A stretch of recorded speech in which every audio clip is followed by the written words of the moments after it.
sync up.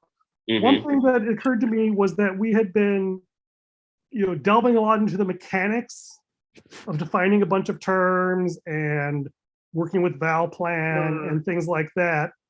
And so my last meeting with Alonso was very sort of backward looking in terms of like, okay, these are all the things that we've done and how we got here. So I thought we don't have to do the whole hour, but it'd be worthwhile to just sit and talk through what do we actually want to get done, right? Because I feel like we've kind of gotten lost in the weeds a bit. And there's a couple of things that we've discussed, which may not be short term, but like, to me, the real value of all this hard work that Tom has been putting into the ValPlan and the Planguage and all this is to say, okay, now we have a clearer idea of what we want and how to articulate that in a way that all of us are actually on the same page. And we're not quite there yet, but we're a lot closer than we were. But the whole reason for having that infrastructure is so we can make better decisions together. Yes. That is almost kind of the mantra of like the whole purpose and value of Datocracy is better decisions together. And I thought it'd be worth thinking about like, what are some of the decisions that we would like to be able to make in the next, month or year that, would help us move forward. And there's some really small tactical things that are important to me. Like one that we talked about was a, for lack of a better term, let's call it a public messaging server, right? That's something like Fleep, but actually public that other people can see on the internet. So a way to sort of publish these conversations. A second thing, which is much bigger, is sort of the open source, lightweight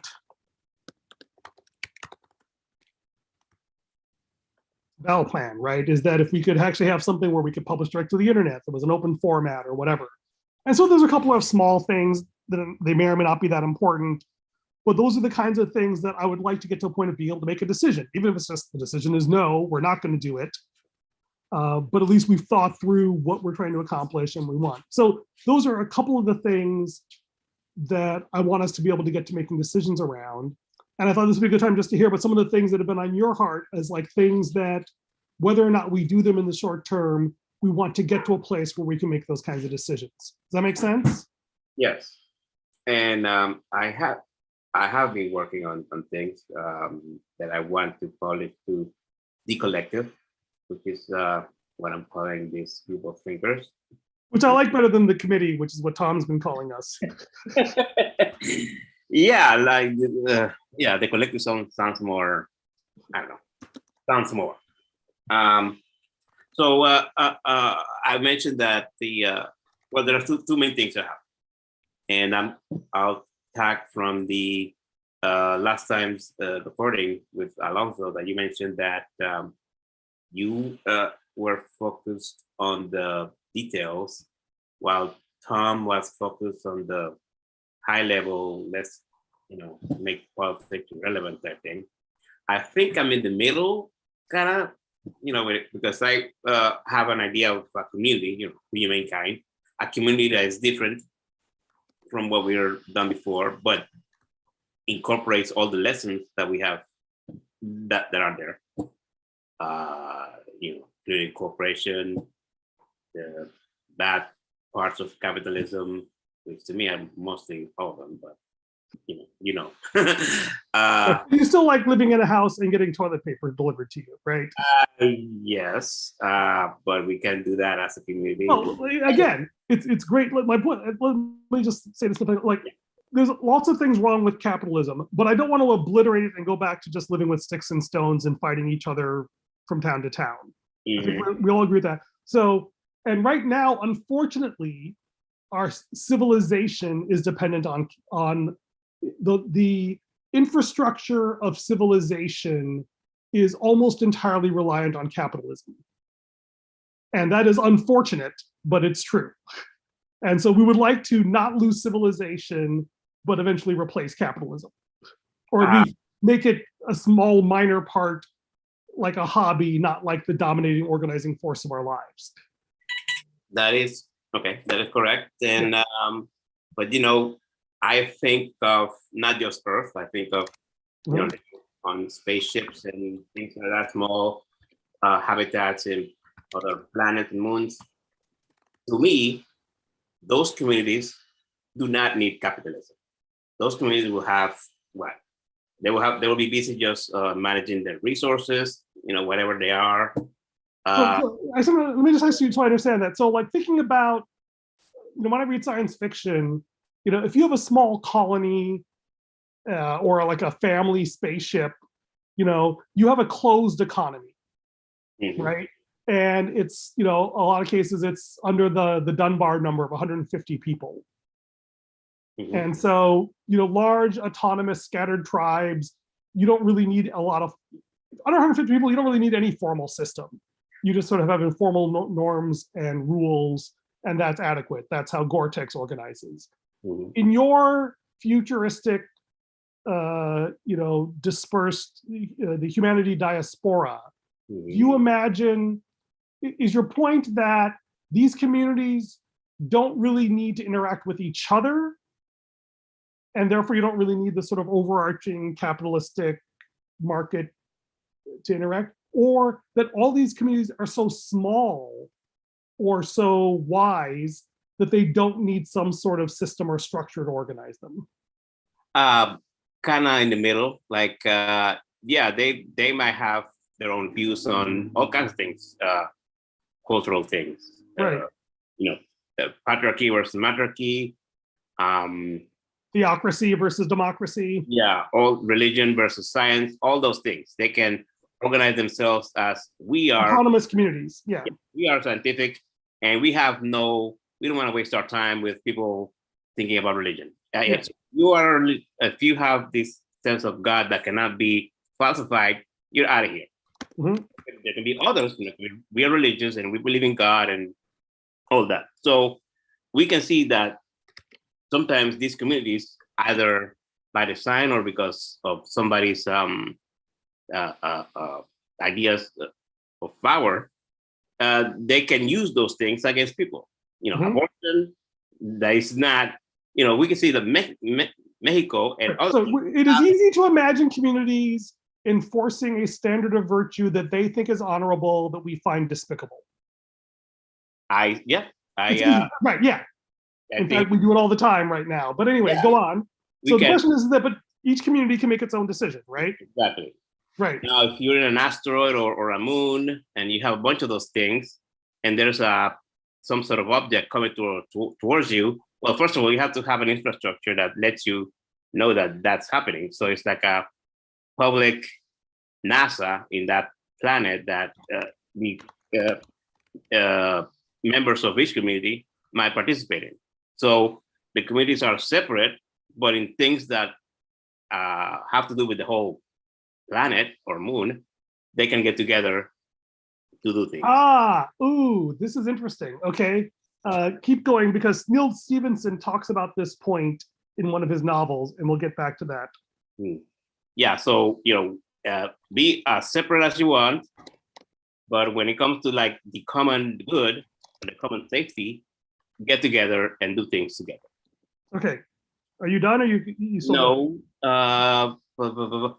Coming from the ValPlan, well, that's more like implementation. Yes, I was also thinking about an editor, that because I'm going through the competitive engineering book of Tom, and I'm instead of reading the whole book, I'm reading the Planguage things, because when we talk about Planguage, Tom always puts in the values and processes, and I'm like, well, this is sounds more like a process than a language. But you also said it's a schema, so it's everything. It's more like a way of developing a plan and measuring things. So that's what I've gotten out of it for the most part. You have attributes, and you have we went to this exercise trying to assign values to our measure ways to measure our values or values. So that's nice. So being able to do that is great. Being able to define terms as you go is also good. So as a writer, it's too complicated. Like, I don't want to go through the whole glossary just to find out how to, compose a paragraph. But as you write, if you think, like you mentioned, if you think about adding context to your document, then you add terms. Sometimes the definition is just quick and dirty before you can get to the deep. And if you can add those definitions to each, you have a section, you have a section that, okay, in this section we discuss these terms of language. So we say language, attribute, language, system. So you can, like a programming language, you can import modules. So it's kind of like if we get from all these languages, including programming languages, including things like Esperanto or simplified English or even French and German, they have ways of doing things that can help in having a universal language, for lack of a better term, because it might trigger people like, what? I like your name, EverLang. Let's just play with it. Yeah. That's not already used by somebody else. Well, you can use that as a placeholder. Yeah. So we can have a language that when you deal with other communities that have different terms, you can negotiate. We can write it so that, okay, you're talking from a scientific point of view to somebody who is more philosophical. Well, we have to create some sort of translation tables or something, or move the information to a higher level that is just talking just about concepts. And then you can go down to this person is French, so let's translate it into French or whatever, right? So at a high level, you're dealing just with concepts. Just like Tom mentioned, okay, it's not a glossary per se, it's not a vocabulary, it's just a set of concepts that I want, he even says, so yeah, this could be internationalized so that you can translate it into other languages. So if we stay at that level, then I think you can think more effectively, and I include machines in this. You can rationalize and think about things more clearly without getting into the minutiae of the language.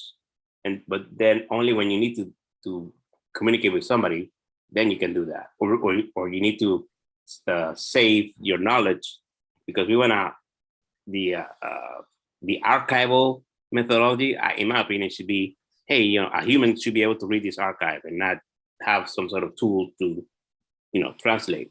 It should always be text, which a lot of engineers will say, no, that's so inefficient. Well, inefficient, I don't care. I just want effective communication between humans and machines and things like that, and something that will last too.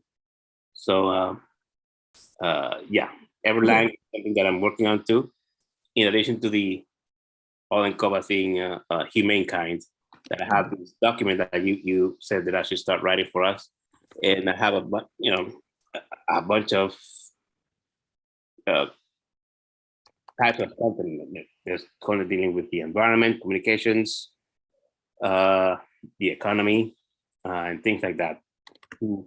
Where I group what could be projects that could be pitched to people like the offline ventures that seem to be forward-looking and seem to be interested in not crazy, in ideas that benefit humanity. I think I read there about, and that's what I think they're focused on. I hope it is true.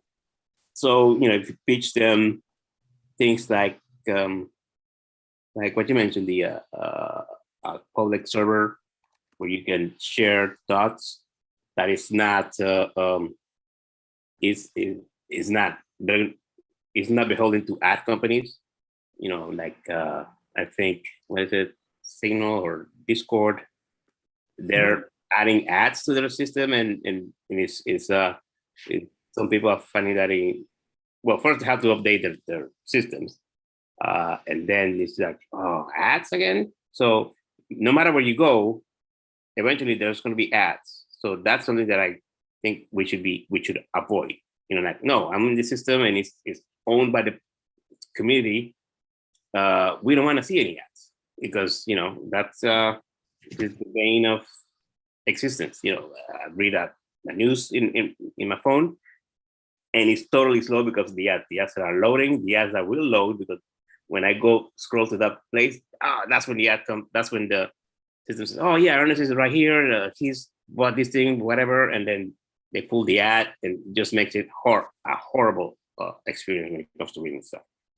So, okay, I lost my train of thought, but I think for now it's like, yeah, I've talked about the EverLang and the community, and I've also thought about, okay, we have this Datocracy thing that we're talking about.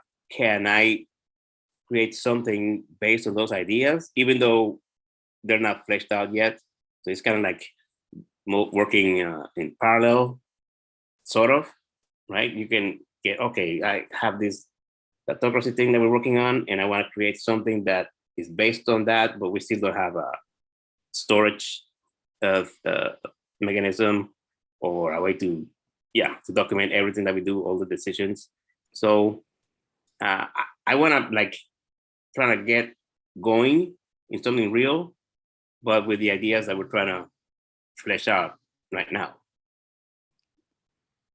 Right. Yeah, it's something you can pitch to someone and they can be inspired. Like, oh yeah, this is different. It's not just another crypto platform. It's not just another startup to make money off of copying somebody else's idea. It's something new, different, that is inclusive, that is not just to make money, or actually it's not for making money, it's for making well-being. Like you sent me that message that have I finished? I forgot that well-being. You said I don't know if wellness. Yes, I don't know if it came from a few months ago or recently. I don't know, but yeah, I need to do that, and it will be a nice exercise to define what that is. Sort of like, and I might use the ideas of Planguage and Datocracy to create that definition. I think Tom would be proud. He even started a project in ValPlan for defining EverLang. And talking about, what properties do we want to have, what examples do we want to pull from. So yeah, I want to do that. All right. It's funny thinking about how we got here. Was at the end of season 2, I said, the price for me talking to you is you actually write something down. And you tried various times to, start a habit of blogging or whatever, and it hasn't really taken. And certainly having Tom's energy and the ValPlan structure has been really helpful. So I think there's, a little bit. Yes, I mentioned sharing my journal, and I've done it like halfway. Like I have collected a whole bunch of entries, but then I need to translate them into a presentable way, right? So right. I have a backlog of that. So like, man, this is not what I thought I wanted to do. Like, because I want to present it in a way that it looks nice, right? But maybe I want to process them too. So that's my problem, that I want to make too much out of things. So especially that. So when it comes to thoughts and things, oh yeah, let me classify them so that I can search them later. So I'm doing all of that stuff where maybe I should just do a dump of text of those things, but then it will make it hard on the consumers to figure out what's going on, right? So the idea in my head, but as you know, your mind has a lot of contexts, a lot of influences. At a particular time, you may have feel frustrated for something, so you write it, and then the reader will read that, and because they're lacking that context, they're like, "Oh, that's kind of weird," or "He sounds so, mean." But it could be because I was frustrated with trying to fix my mom's phone. That was it just what is it? It just didn't work. Right. So this is this is interesting.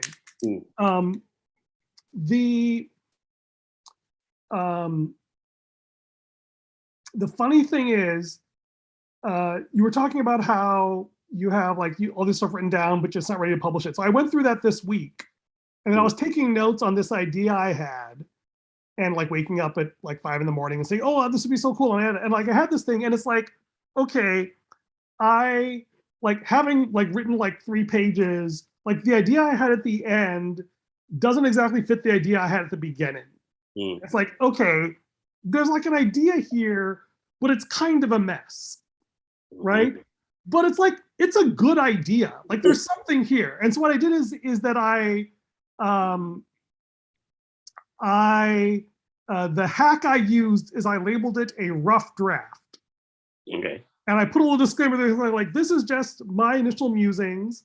And let me just share this, because it was a great brain hack for me to be able to figure out how to get past this problem, which is where I said, these are my initial musings. It may take me weeks or months to turn this into a coherent analysis. So I figured I should publish them as is, just to get them out into the world. Oh, Tom is on, trying to get on. Let me see if he wants to talk. Hello, Tom? Yes, I'm still here live with Ernest on Zoom. Okay. If you want to jump on, you can. If not, we're happy to just wish you Merry Christmas and you can get back to your party. Oh, so I wanted to apologize for not being able to make it on time. That's fine. I know life happens and family's important, and Ernest and I are catching up, which is all good. We'll send you the video. Okay, bye-bye. Bye-bye. Do you think, by the way, next year is going to be New Year's Eve? I imagine the complexities will be worse on your end, since everyone's up late. Okay, so let's plan to take New Year's Eve off, unless Ernest has some other ideas, and we'll shoot for the 7th, I guess. Okay. Thanks. Say hi to our viewers on the interwebs, because you're live on the YouTube channel. I'm here in Norway, leaving a Christmas party. We celebrate on the 24th in Europe. All right, good for you. Ernest, can you say hi to him on my watch? Hi, Tom. Can you hear me? Okay, hi Ernest. Happy Christmas to all. Oh, happy Christmas! Oh, Wow, it's great to hear. I assume that's your wife? thanks a lot. That's my wife, Sylvia. Oh. She's gonna drive us home. All right, we'll let you get back to your driving and your post-celebration activity. Merry Christmas. Bye-bye. Bye. Well, that was kind of fun to get a little cameo there from The wife. his wife. That was beautiful. Yeah. All right. Yeah. Anyway, so yeah, so this is how I resolved that dilemma. Is I said, okay, I got these notes, and it's not great. I don't know how to leave it, but I can put it up here with a disclaimer, and it's at least coherent. I know what this is, so if I go back and read it, I'll understand what I was trying to get to, and maybe I'll rework into something, maybe I won't, but at least it's out there. And so putting a few headings in there, so that way people so that there's some structure to it, so they can skim through it and find things. So at least it feels like it's a thing, even if it's not the right thing or the thing I wanted. So that's one part of it. But what's interesting about this, though, is that this was trying to come up with a computational theory of emotion. And the really interesting thing for me is that actually I think that is the thing that you need, is not just a way of organizing your thoughts, but a way of harnessing your emotions, right? So as I've said before, the real value you bring at this stage of Datocracy is the artist. You get angry at something and you rant about it. And in fact, the whole point of the artist is it's their job. My friend Martin who's becoming Marie, which is another story. He says that the job of the artist is to fail like nobody else has ever failed before. And you're trying to grapple with these things that practical, organized people would not bother with, right? That is the thing that you're doing, which is great, okay? So one version of the artist is they just burn themselves out by emoting and ranting about stuff, and they're not really appreciated until decades or generations later, okay? That is a viable option. I would prefer a better outcome for you. Yeah, right? I'm glad you're living in a house and you're getting your meals in and your body needs taken care of. So that's good. But the next stage is to say, okay, and so just, having a public journal is not a bad thing, right? The one thing that's really important to think about, like, who's the audience? And like, if you have, and sometimes what I'll do is I'll have different blogs. So like my main blog is actually sort of my theology blog, and I have like a dozen people who actually read it on a regular basis and will comment or like stuff. And so it's like, oh my gosh, I have like 6 people who actually care what I write. I have to be careful what I write there because there's a sort of a trust there. But this other blog, like, I don't know anybody who actually reads it, right? So I feel much more comfortable dumping stuff on there. And then I'll post a link to somebody and say, okay, this community of people may actually be interested in this, so I'll send it to them. And so, and this is why I think actually having a public chat space would actually work as a first thing, because then like, okay, it's public, but like, it's just the people who are already into this that you're messaging, and then you created all these little sub-threads for different things, and like, wow, that's cool. Now, and that's actually one of the first decisions I like to have, is like, if this will help you publish something out there, because it works well with your internal emotional need to say something in a way that's digestible for other people who can find it and who care about it, like that's a win, right? And then if we're really lucky, like you and I have created a few feedback loops. Like there's a couple of, like I've gotten into crypto lately, so I'll post stuff on the crypto channel that, either responding to stuff you sent or other people are sending to me, because it's overlapping with other areas I'm interested in. So, and I feel like maybe that's where we should start, is finding smaller bite-sized pieces of communication where you're comfortable being informal. And then if you write something longer, we try to find a place for you to put that. One interesting thing, there's this actually email server by my friend David Hennemeyer Hansen that I was talking about, who was being optimistic about being able to hear from other sides during the Alonzo conversation. But they have a thing which is sort of an email to blogging platform called hey.com, where you can create these public emails. And he was just celebrating the fact about how email is just such a orders of magnitude more humane way to communicate than Twitter, because Twitter is so fast that you get sucked into all these microaggressions and you never really get a chance to think things through deeply. So anyway, but I think it's worth thinking about, and this is what we call the Datocrat's conundrum with a niche, is turning your semantics into semantics that other people can consume, right? Because you feel all these things, and it's really important that you feel these things, and it is your gift to the world that you feel things that other people don't know how to put into words, that you're willing to put yourself out there and rant about it and struggle against it and fail in ways nobody else has ever failed before, right? That is a great thing that you're doing. But if we can create enough syntax or systems or processes, by the way, I think this is actually how you create EverLang. You don't just sit down and design this perfect language that everyone uses. What happens is, I realized this question of how do you start a language? I realized this when I was treating, this is my dog Quinn here. We got to get the picture of Quinn into the video. My son's, I saw the bottom of the lamp. So this is Quinn. He's my English Cocker Spaniel. He's very cute. But his brother or nephew, depending on how you call it, is my son's dog, Quinn, who is the chocolate lab.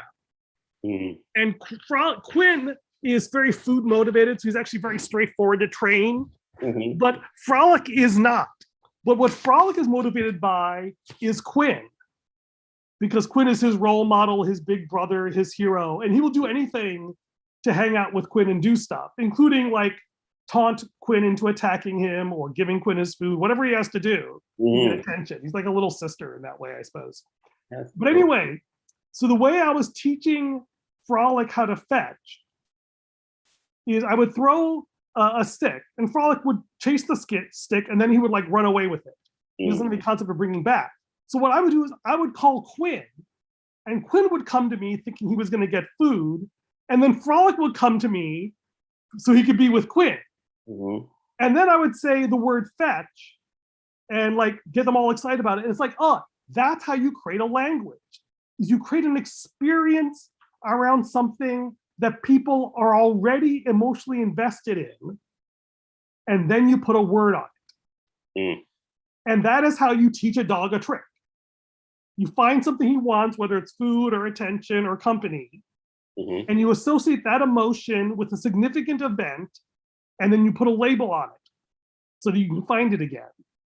And that's how you create language. That's how we teach things to kids. That's probably how language evolved in the first place, because you have these rituals or traditions with a lot of emotion. And in some ways, these things we are doing is going to be the thing that builds up what these words mean.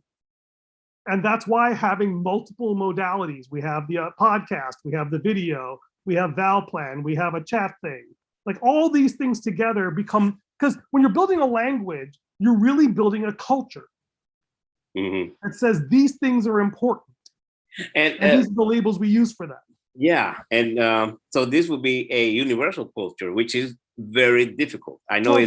Bob, this is the thing, and this is actually what I put this as point 4 on the list. I kind of took, is that when we think about what is this humankind network, okay, the reality, it's actually not a universal culture, because each community will have its own culture and language. What it is sort of the, let's call it the interculture. The humankind the interculture is the thing that when you want to communicate with other people, you do this. And this was the point I want to make. Two of my favorite science fiction authors, Orson Scott Card, has this vision of a future where you have all these families living on their own asteroids or their own asteroid hunting ships. And in fact, they face the exact same problem you just discussed. The aliens invade. This is the Ender saga. And these people have to figure out, one, how much do I sacrifice my safety to help save the rest of humanity? And then secondly, how do I get people to believe me? Right? And so there's the hard mechanical problem of how do I send a message? But there's also the value problem of like taking care of myself versus taking care of the greater good, right? Same problem the Greek city-states face. And then the second side of like, even if I care enough, do I have enough of a shared culture where I can communicate this to them in a way that they will actually hear and believe me? And those are all really hard problems. And so what you need to have is this interculture, and it's kind of a trade-off, right? Is if you have a really strong, thick culture, then it tends to put a lot of constraints on the local cultures.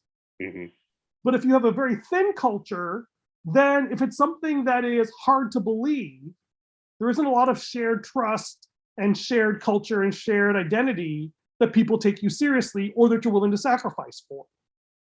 And there's no easy answer, and maybe there's no perfect answer, but to me, the whole point of what we're doing is, well, maybe there's an optimal answer. Like this, and where you have a mechanism that is scalable enough that people can experiment with different policies, right? Like, okay, we may not all trust each other, and I may hate your guts, but we're all gonna agree on Morse code, right? Like we did, so that like if I'm dying, and it's a civilian population, like, hey, we can use the SOS thing. At least we can read it. We can decide whether or not we believe it or not. But at least we can understand that you're saying SOS. So we can make an informed choice about it, right?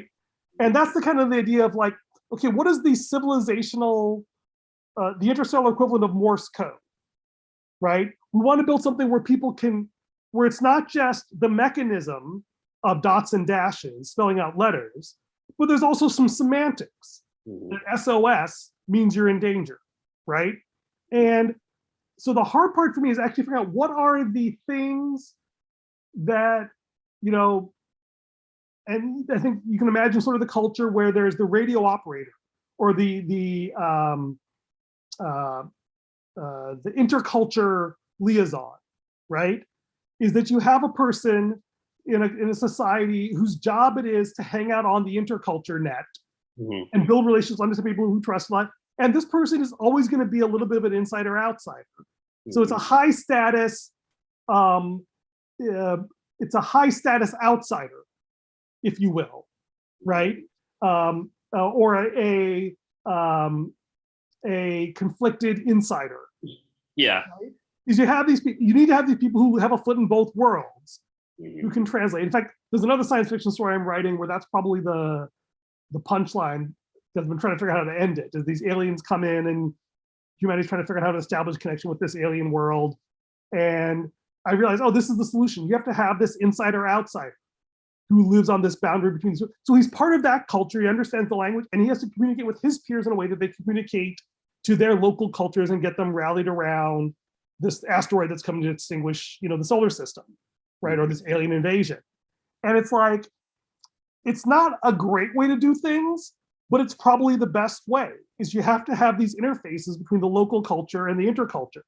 And some cultures will really embrace the interculture and mainstream it, and others will shun it and think it's this really weird peripheral thing that we only keep for absolute emergencies. You know, and that's just the best you can do, is to have this sort of interculture with these gateways, and some of them work well and some of them, you know, because the things that are more accepting are more susceptible to viruses. And those that are more parochial, I mean, this is what I think about like the Amish, right? Is they probably handled COVID really well because they built their society that everything they need is locally, and they have very well-defined interfaces with the rest of the world. They pay a heavy price for that in terms of inconvenience and inefficiency, but they've made that conscious trade-off and they're okay with it. And they have good enough relationships with their neighbors that, you know, nobody really wants to go in and kill them. You know, and it's like, you know, that's not a bad model for how interculture works, right? And so that's a thing that we can think about. Oh, the other thing that I thought about was Neal Stephenson, and this is kind of a great cautionary tale. He talked about the first decentralized republic. That was when the world sort of started atomizing, you know, a bunch of, you know, white guys in trailers said, you know, hey, we're just our own country, and that's all there is to it. And what happened is that, and like, we'll just defend each other when, you know, outsiders come and try and get us. The problem is, of course, is that sometimes outsiders will come in and they say, well, you know, that's your problem, that's not my problem. And so they split it into the second decentralized republic and the third decentralized republic, because it's like, well, if there's nothing tying you together, how do you know when to take somebody serious enough to risk your life for them, right? So then he had this brilliant hack called the Reformed Decentralized Republic. And they only had one rule. And the rule was, once a year, someone would come to you and give you a note saying, go to this place. And you would either have to do something to endanger your life or be the person who would save your life. So it's like, jump off this bridge and this person will catch you. Like that. And it's like, and the idea is that if you're a member of this republic, the only thing that binds you together is that you learn to trust messages from this other person because your life depends on it. And the idea is that if you can, that was his hack of, this is the minimum that it takes to build a meaningful community. Remember this community, you have to trust that this person is not going to lie about this, that if they are given an important message, they will deliver it, and that you have to demonstrate that you're willing to bet your life on that. It's like sending people to college or OCS. Right, it's these sort of things, but it was like, those are very thick culture things, right? This is like the thinnest culture you can imagine, that says like, okay, if we've been doing this for each other for every year, and everyone in the culture we know does this, and we're all depending on each other, then if we have a real crisis, then if someone sends a message, you're gonna probably take it seriously because you've already bet your life on it. And so it's an interesting way to think about the thinnest level. And I don't know if how this works on the interstellar level, but it's a great example of the kind of problem you have to solve in order to be able to create this sort of decentralized republic where you are able to, count on other people to have your back. So you have to have a sort of strong human connection. Yeah, and his idea is that this is that we all participate in this life or death ritual. So even if I don't know you, if I know that you've been part of that ritual, therefore I can trust you, right? Which is arguably the basis of civilization, right? Like the way we would trust, like I know if I go into an Apple store even today, like I can trust this person will be polite, thoughtful, knowledgeable, informed, and even if I have a horrible problem, they will handle me graciously, right? That's the value of a system and of a culture. And so at least Neal Stephenson's idea, like this is the minimum culture you need to be able to trust people with your life, which is an interesting idea. Like, I don't know if that's scaled, I don't know if it's right, I don't know if it would actually work in practice, but it's a great attempt at trying to solve that problem. Yeah. And characterize it. So anyway, what I'm gonna do is I'm gonna write up some of these decisions and ideas and throw in some links, and that'll be it for this year. We'll cancel next week's meeting. And maybe that's enough. There's no homework, I guess. We're still waiting for Tom to get back to us with his sort of edits on the values tables or whatever. He sent an email, right? He sent an email with a list of things. So I think he said a bunch of things, and like we're going to go over that and discuss it and see if we want to revise it or if we're fine with it. So we have sort of a backlog of having that meeting and reviewing Tom's work. But whether or not that happens, because you can't predict the future, I think the thing that would be interesting is to say, okay, actually, this is actually a good way to think about it in the context of that. What is the thing that we can do that is important enough, that is small enough that we could actually accomplish it with the resources and attention span we have available, right? There's a wonderful rule in dating someone. You should never plan anything that's 2 time units out from where you are. So if you've met them for like a week, you can plan things 2 weeks in advance, but you shouldn't plan something 2 years in advance, right? But if you've been dating for 6 months, planning like a wedding a year in advance is a reasonable thing to do, right? And so like we've been doing this for about, I don't know, 3 months now with Tom. You and I have been doing this for 3 years, I think. Been a few months with Tom and a week with Alonzo.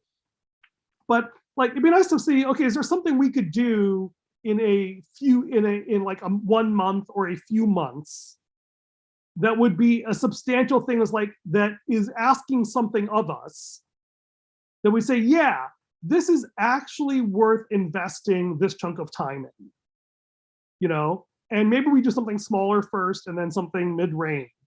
But I think that's how you create a culture. Is you say, we're going to say like, okay, for this period of time, like, and this is what we did after you did the 6 weeks, right? The 6 weeks with the Zig Zag Project, which I think was easily the most productive thing we've ever done.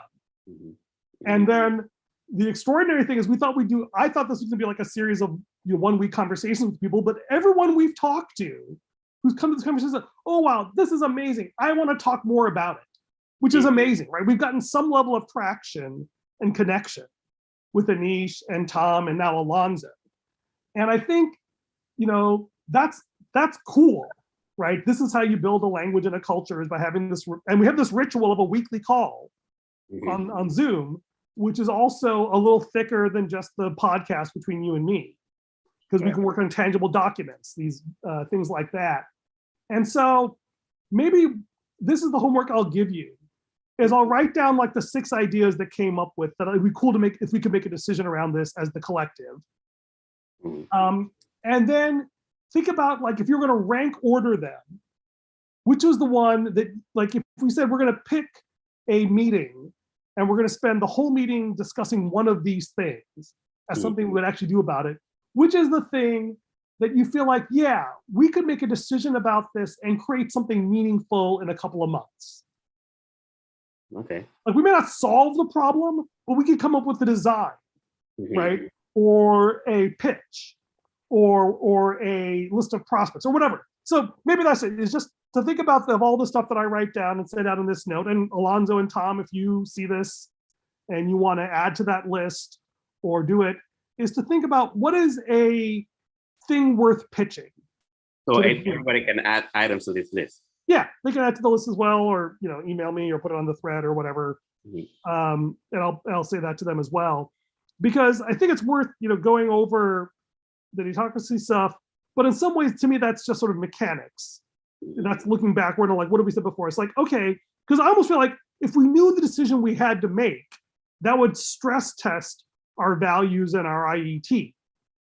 And we would say like, okay, let's use all these tools from ValPlan and Planguage to try to make this decision.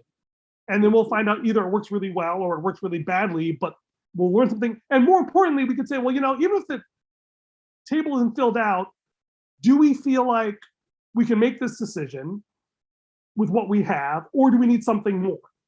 Either more ValPlan or something other than ValPlan, or just something else. But anyway, that's sort of my dream for the new year, is that sometime during January, we actually have a meeting where we actually make a substantive decision about something.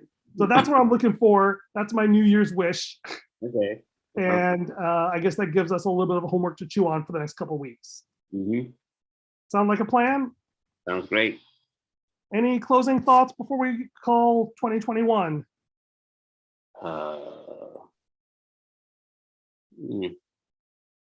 Nothing that comes to mind right now. But yeah, but this is the year that Datocracy became a thing. We have